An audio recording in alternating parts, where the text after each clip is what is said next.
Ito nga pala yung dalawang kelso na naiwan. Nakita nyo naman po yung kapatid niya, bulto na. Ito, pabubultuhin natin ngayon dahil... So what's up, good morning. Yan, advance happy new year naman po dahil katatapos lang po ng Christmas. So yan, yung ating John Bishop Gilmore is ibibreed na po natin ulit siya doon sa kanyang mga anak. Ipapakita ko po sa inyo yung mga anak niya dahil merong iilan-ilan po na umuupo na. Kaya ang gagawin po natin is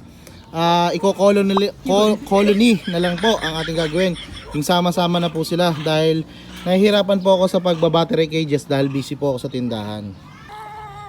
At ito naman mga idol, yung ating Boston, itatama natin siya sa mag-i-inbreed tayo sa kanyang kapatid.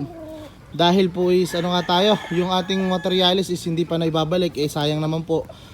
Kumbaga mag-i-skip tayo sa seedlings.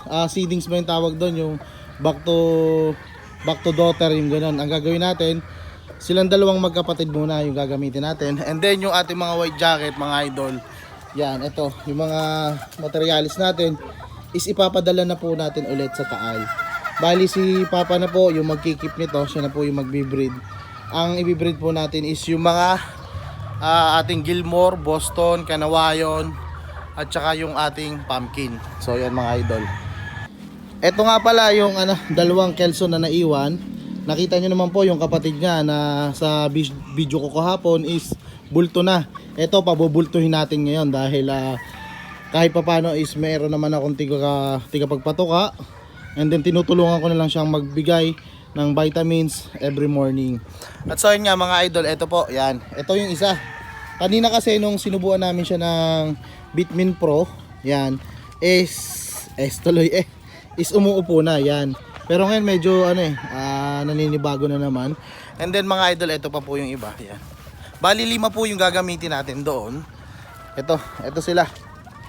Yan, medyo umilap kanina pero yan Ito po yan anak niya yan.